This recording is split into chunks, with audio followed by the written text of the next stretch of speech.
Good morning, children. Today we will study on kinematics chapter. This is a new chapter and it is unit 2. Okay, dear children. Today we will start a new topic that is kinematics and it is unit 2. And firstly, I want to describe about kinematics word. So, firstly, kinematics is divided into two parts. First, kin plus matics. Kine means motion and matics means maths. जब भी हम motion पढ़ेंगे उसमें mathematical आएगा, मतलब आपको mathematical derivation पूरे mathematics फॉर्मूले यूज होंगे। जब भी आप मोशन प्लस मैथ्स पढ़ने वाले हैं तो that is called kinematics. Okay, तो काइनेमेटिक्स में हमारे फिजिक्स में क्लास 11th में दो चैप्टर इंक्लूड है। Chapter number 3 that is motion in a straight line and chapter number 4 that is motion in a plane. So today I will start a chapter 3 that is motion in a straight line. Motion in a straight line, that is called motion in one dimension. Motion in 1D. In short, you can write motion in 1D. That is also called linear motion or straight line motion. But in physics, generally we call rectilinear motion. And motion in 2D, you can see the example circular motion when object is moving on the circular path. That is a example of motion in 2 dimension. And projectile motion, that is also example of a motion in a 2 dimension. आप एक ball को ऊपर से फेंकते हो, इस तरीके से वो पाथ कवर करके फिर यहाँ पहुँच रहा है, that is called projectile motion. And motion in 3 dimensions is also a part of kinematics, but we will solve only questions which is based on motion in 3 dimension. But you can see the example in chemistry of motion in 3 dimension, that is molecule of gases random motion. आप gas के molecule जो motion करते हैं that is a motion in 3 dimension. So you can see the example of motion in 3 dimension in chemistry, but in physics we will solve numericals और questions. Firstly I want to tell about kinematics. हम kinematics में कितने variables पढ़ने वाले हैं हम ये पहले पढ़ लेते हैं. काइनेमेटिक्स हम सबसे पहले क्या वेरिएबल पढ़ेंगे? Distance, displacement, speed, velocity, acceleration. और क्या पढ़े मोशन में? Speed, distance, displacement, velocity, acceleration. और एक जर्क भी आता है. जर्क हमारे कोर्स में नहीं है क्लास 11th फिजिक्स में, फिर भी हमें पढ़ाऊंगी आप लोगों को, ठीक है. So today we will discuss on distance chapter, distance topic.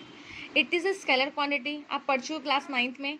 Distance is a scalar quantity and total path length is covered by an object that is called distance and unit of distance is meter. अब total बोल ही दिया है, so distance is always be positive. Okay, distance is always be positive. And second, displacement. Displacement is a vector quantity and it is a shortest distance. Displacement क्या होता है?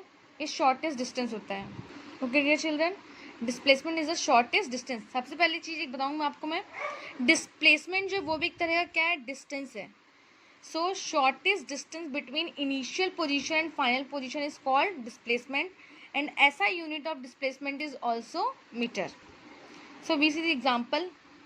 Suppose एक object इस तरीके से मोशन कर रहा है, A to B, this is a first, ठीक है. सेकेंड इस तरीके से मोशन कर रहे हैं, टू. थर्ड इस तरीके से मोशन कर रहे हैं, ठीक है. अब क्वेश्चन इसमें ये, तीनों में डिस्प्लेसमेंट कौन होगा?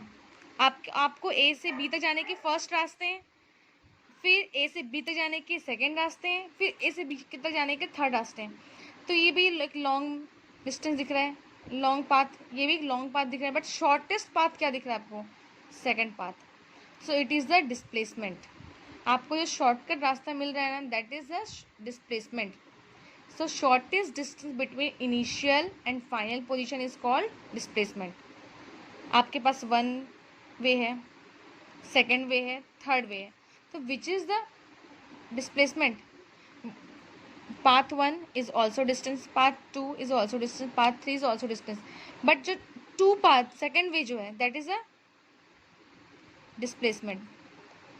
ओके डियर चिल्ड्रन, सबसे पहले ये बताओ, distance can be displacement but displacement can never be distance. मतलब डिस्टेंस जो है वो सॉरी, डिस्टेंस तो है path 1, part 2, part 3, but displacement क्या होगा, वो तीनों रास्ते में, तीनों डिस्टेंस में जो सबसे छोटा रास्ता होगा, that is called displacement. So tell me the answer of this question. Which is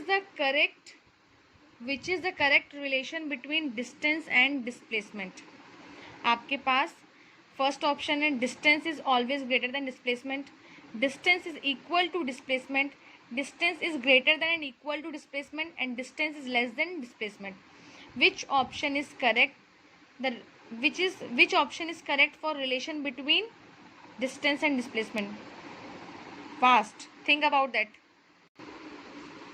सोचो बच्चों. First point, distance is always be greater than displacement because displacement is shorter distance है.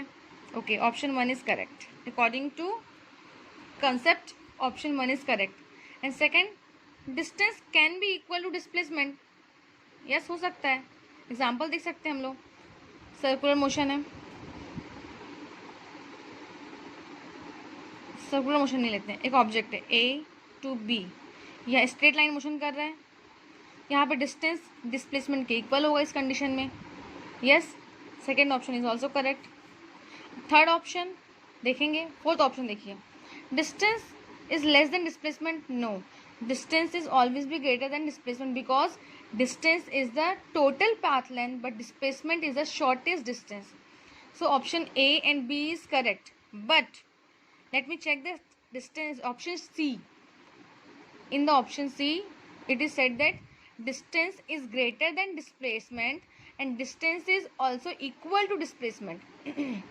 So option C जो है वो first option और second option दोनों को correctly form में लिखा है, ये इंडिविजुअली फॉर्म में लिखा है. So option C is correct. According to mathematical, option C is correct. देखो ये है बहुत इजी क्वेश्चन. आप जानते हो distance is greater than displacement, distance is equal to displacement, but आपको मैथमेटिकल फॉर्म में इसको रिप्रेजेंट करना है. ये है बहुत ईजी, बट आपको ऑप्शन चूज करने में बहुत टाइम लग रहा है इसमें. So option C is correct. इस तरीके से घुमा फिरा के इजी क्वेश्चन को भी ट्विस्ट किया जाता है. Now question number 2.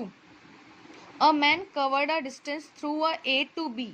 एक ऑब्जेक्ट, एक मैन है जो ए से बी तक इस पाथ पे जाता है और सेकंड मैन जो है, सेकंड पर्सन जो है, वो ए से बी तक ब्लू लाइन पे चल रहा है. मतलब ये फर्स्ट पाथ, ये सेकंड पाथ. ठीक है, हमको निकालना क्या है इसमें. So we have to find the ratio of distance and displacement. हमको इस केस में क्या निकालना है, डिस्टेंस और डिस्प्लेसमेंट का रेशियो निकालना है. डिस्टेंस और डिस्प्लेसमेंट का रेशियो करते हैं. डिस्टेंस क्या होगा इसमें, डिस्टेंस ही बोला है. अ मैन, हाँ, एक आदमी जो है फर्स्ट पाथ, उस पाथ सेमी सर्कल पे फर्स्ट वे से गया, फिर उसी पाथ को वो सेकंड वे से गया. मतलब पहले वो सेमी सर्कल के थ्रू जाता है और सेकंड टाइम में वो स्ट्रेट लाइन में जाता है. दोनों कंडीशन में आपको निकालना है डिस्टेंस और डिस्प्लेसमेंट का रेशियो. यही क्वेश्चन है. करते हैं क्वेश्चन. बताओ क्या हो, सोचो.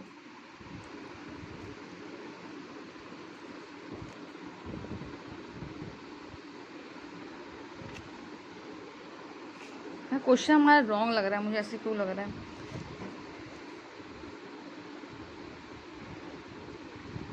लग दे, डिस्टेंस निकालते हैं.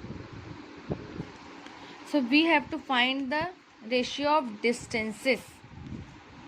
सो एक आदमी जो फर्स्ट पाथ से कवर कर रहा है डिस्टेंस को, सेकंड आदमी जो इस पाथ से स्ट्रेट लाइन ब्लू लाइन वाले, आपको दोनों ही केसेस में डिस्टेंस के रेशियो निकालने हैं. ये हमारा क्वेश्चन है. Distance 1 upon distance 2. Okay, so how can you find. सबसे पहले बताऊंगी सेमी सर्कल के लिए डिस्टेंस क्या होगा. ये होगा circumference of a semi circle. क्या होगा, pi r. Circumference of a semi circle is pi r. आपको पता है बच्चों, डाउट होगा पूछना पाई आर कैसे आया. सबसे पहले शॉर्टकट बताती हूँ. सर्कमफरेंस ऑफ सर्कल क्या होता है, 2 pi r. But circumference for semi circle it will be a 2 divide by 2, semi मतलब हाफ सर्कल, तो से 2 कैंसिल हो गया, तो क्या बचा आंसर हमारे पास पाई आर.